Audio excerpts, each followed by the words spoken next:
Hi everyone, John here with Fountain Pen Love, and in this video I want to show you a doodle pattern that I like to call Starburst. Now it's similar to the radiate pattern that I did a few weeks ago, but it's just different enough that it's a completely different doodle. So this one is great for beginners, but it's a little more complicated. It takes a little more patience and effort. If your results don't look perfect on the first try, don't worry about it, neither do mine. So definitely hang in there and give this one a few tries. So if you're ready and not too scared, go ahead and grab a pen and paper, find a cozy place to sit down, and let's doodle.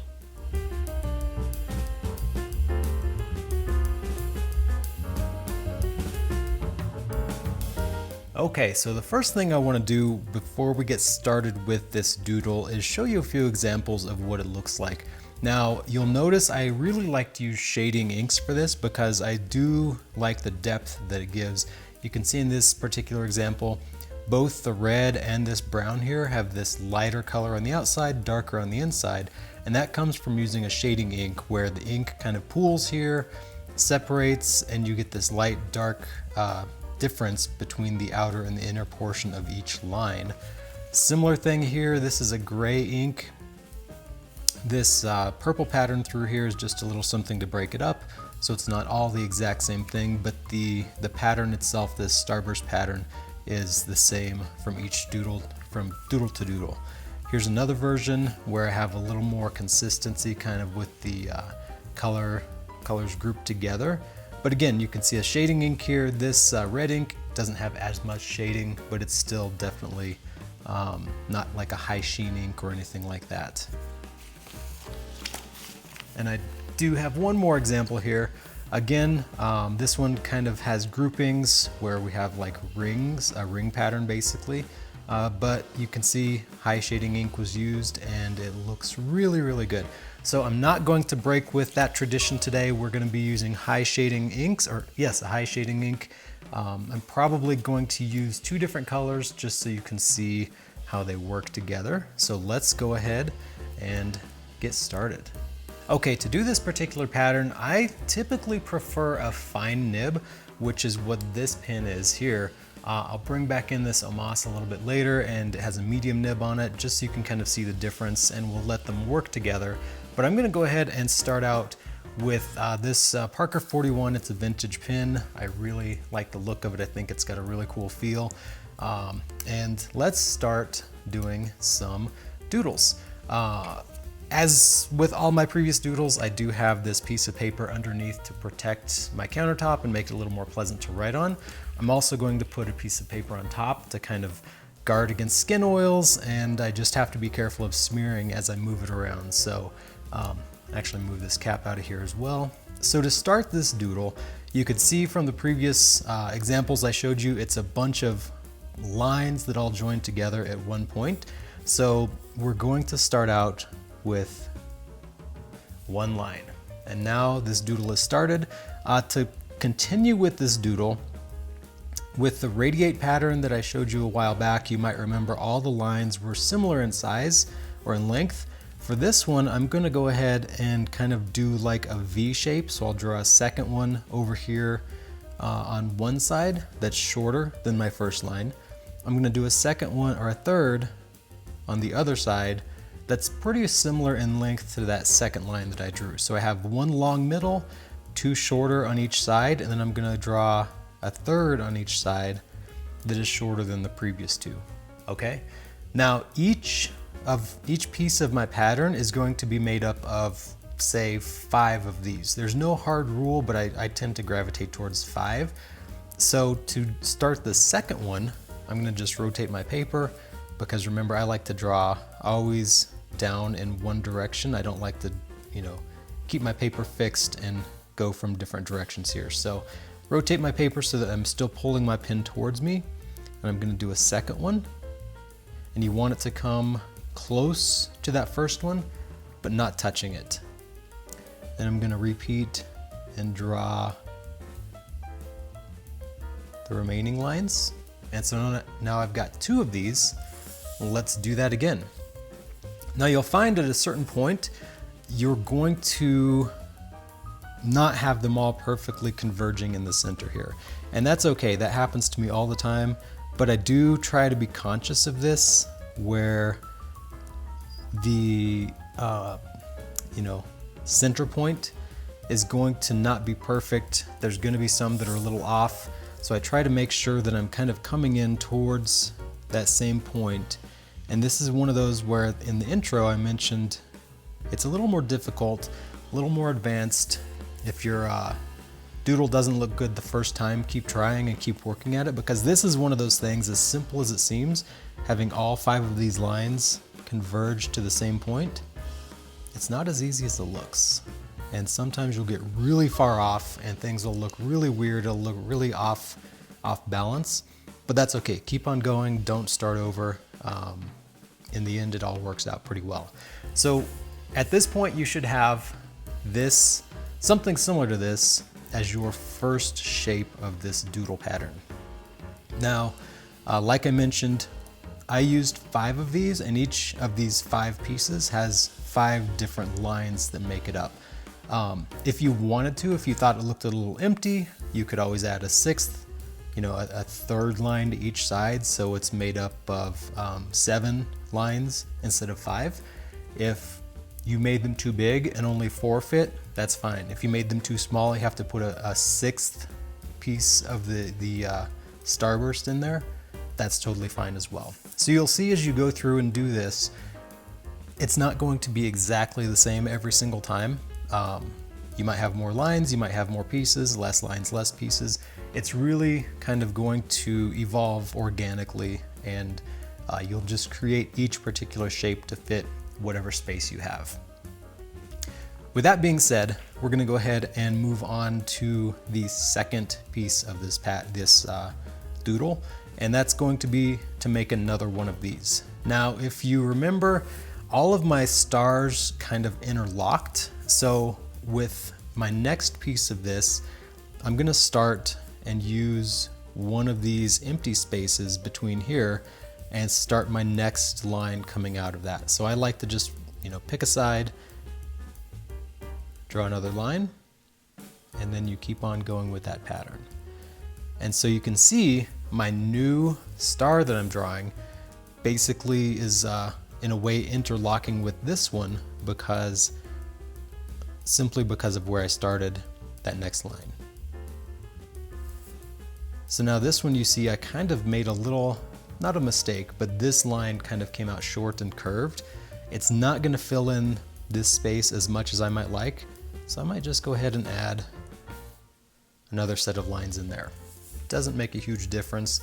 It's ultimately going to make it look more full, which is what I want. Well, you could, I suppose, you could go through and count the lines and make sure it's consistent, but I'm not going to let it bother me if you do that, and if it bothers you, then you don't have to do that if you don't want to. But like I say, we're just going to keep on going through, adding these lines, and you're going to have a second pattern, or a second starburst done in no time. Okay, so now you just want to keep on going with this. I'm going to go ahead and use this little space here to draw my next one, and everything starts locking together. Now at a certain point, you're going to have, you can see here, my next line, I could go ahead and draw it from, kind of connecting with the top of this one if I want to, or I could angle it out of this little opening in here. You want to start connecting them in multiple places, not connecting, touching, but making them interlock with each other in multiple places. So that's going to start to happen as you get the page filled up, as you get more and more of these pieces into the design and the doodle. You're going to need to start making decisions as to how you want it to lock together and how you want it to look as these new pieces are added. So here, I don't think I want to make this one really tall because I'll have an awkward blank space in here. So I'm going to make this piece just a little bit shorter.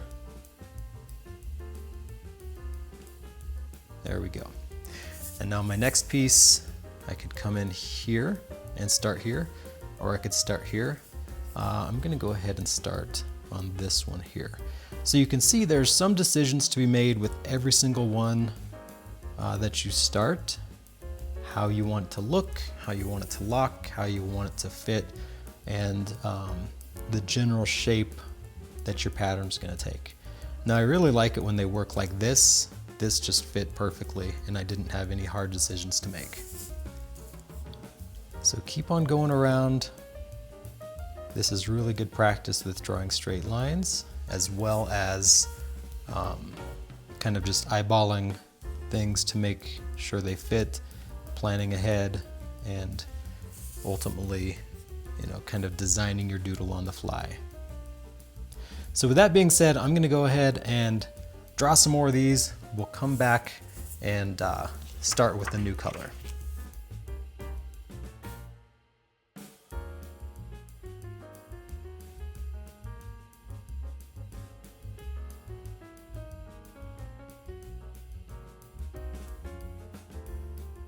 Okay, I'm gonna go ahead and put one more in here.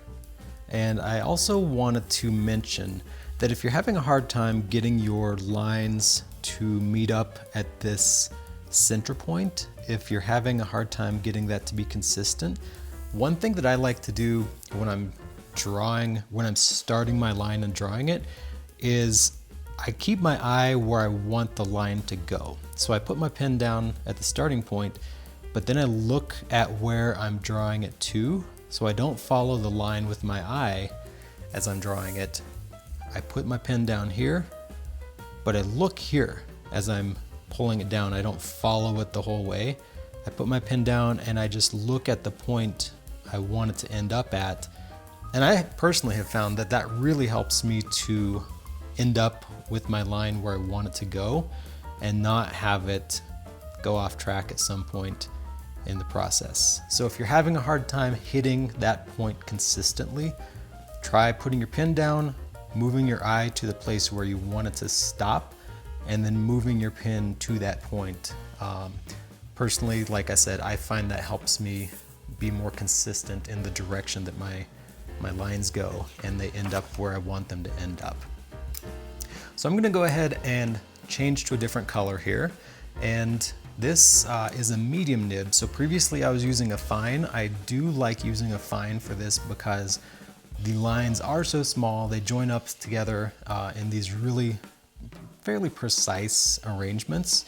A medium works pretty well, but I have found sometimes it does give me a little bit of trouble. I've never tried a broad for this. I don't think I would ever want to do that. But you know, at the end of this video, we'll try it out and try some examples. So I'm gonna add a second color in here with a medium nib. Let's see how this goes. So again, I'm just gonna kind of start. I want the colors to interlock and play well together. So I am going to try to get them, you know, a little mixed up as I go in here. Oops, I forgot my guide paper here. Sometimes you might find you need to draw shorter little pieces of the Starburst, and that's totally fine. This medium nib does make it a little bit harder. Drawing longer lines is easier, but that'll work out okay. All right, so there's my first one in this new color. I do usually like to pair my colors so that they match up together pretty well. For this one, I just wanted 2 shading inks, so I didn't pay a lot of attention to the colors that I was using. I just picked 2 inks that shade well and said, okay, let's use these. I do like pairing up my inks together, and you can see, one, this is a wet pen and a wet ink and a medium nib, and it kind of turned into just a puddle right here. There isn't a lot of definition. So that's one of the risks you run when you do use a medium nib, especially with a wetter ink. You can kind of end up with lack of definition where all the ink just kind of pools together. But that's okay. That's one of the ways you get that really strong, dark center and really heavy shading, is just having a wet ink and a wet nib. Lots of ink going down will give you that really dark center. And you'll see once this is finished up how much darker these lines with the medium nib look than the lines with the fine. So I'm gonna go ahead and do some more of these and we will come back once I've made a bit of progress.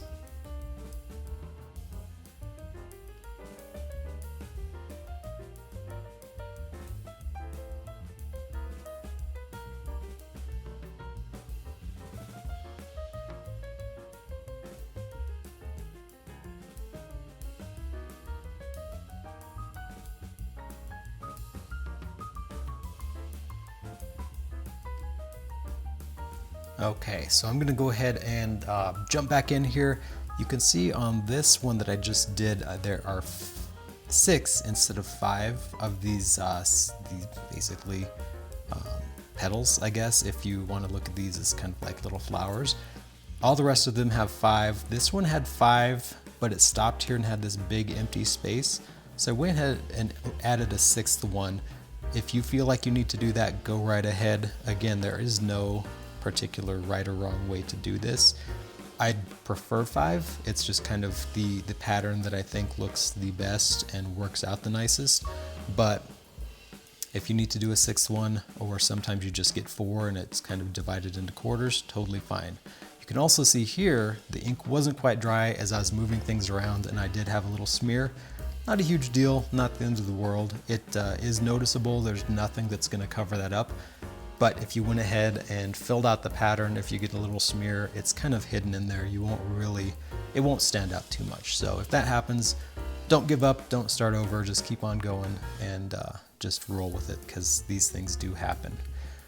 So I'm gonna go ahead and stop there so you can pretty much see how the pattern works. It's a pretty straightforward, repetitive pattern. The hardest things that you'll need to do are just kind of get everything to fit together. You can see here, I kind of have a gap where I didn't plan my patterns, the petals of each of these starbursts quite, I don't know, I probably should have made this one a little bit longer, different angle to fill in this space a bit, but I didn't, and that's totally fine. Having a little blank space in there is not a bad thing necessarily. So hopefully you're having fun with this. Let's take a look at how a broad nib works and wrap this up with a few other different possibilities for this doodle. All right, so we've got another pin here inked up with a different color. It's a broad nib. So I'm gonna go ahead and just draw a few of these starburst petals, maybe 1 or 2 total patterns, and see how it looks. So this nib isn't like a crazy broad, but it is definitely broader than the previous 2 that I was using. It's also a fairly high shading ink, which is what I like. And you can see it's working pretty well. You know, depending on which broad nib you have, you could run into some issues.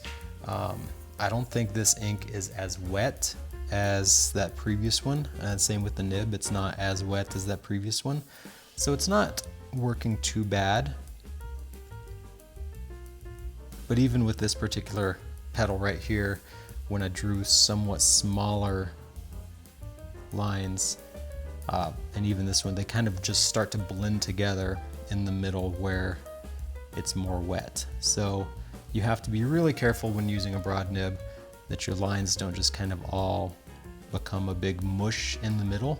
Have to keep them fairly distinct and just be careful with how you draw them. If you want to give it a try, go for it, but I would highly recommend you know, nothing much bigger than medium. If it's a wet medium, you might run into some issues if you're just starting this one out for the first couple tries. Fine is my preferred nib size, so if you want to stick with a fine, this is one of the few doodles where I think I recommend a fine over a medium. So if you like fine nibs, this is your doodle. Go ahead and give it a try. So a few other things I want to point out. You could see in some of my other versions that I had maybe some patterns running through, some different groupings. So that's one of the things that I think you can do to give yourself a little variety with this particular doodle, is if you wanted to have the colors grouped together. There was the one example where I had them kind of moving in rings. That's one variation with this that you can do. There was the other version where I had just colored lines running through the doodle and had the Starburst pattern kind of on either side of the line. That's another version that you can do. So don't feel like you have to take this pattern and fill up the entire page with it. You can break it up with different variations, with different color changes. You can put shapes in there, you can do different colors, you can do all the same color. It's really up to you how you want to do this doodle. Once you get going, it's pretty simple and straightforward. So it is nice to break it up a little bit if you want to, but don't feel like you have to. You can do the entire sheet, one entire doodle in one color, one pattern. Nothing wrong with that. I think it would actually look really nice if you did that. So definitely play with it and see what your preference is. This is a really nice one if you just want to sit there and spend a little bit of time putting ink on paper. You don't have to really commit to it because you can make it as big or as small as you want. Even these little patterns you can do just on the margins of a spare piece of paper. During a meeting, testing out a new pen, just draw one of these, and it's a great way to test the nib, test out an ink, see how it looks, check the shading. If it's a sheening ink, this will be a lot of sheen in the middle here, so that might look kind of nice as well. So play with it with a variety of papers, nibs, pens, inks, see what your preference is, and I hope that you have a lot of fun with this Starburst pattern. If you like this video, go ahead, like and subscribe, and I will see you next time with another doodle video.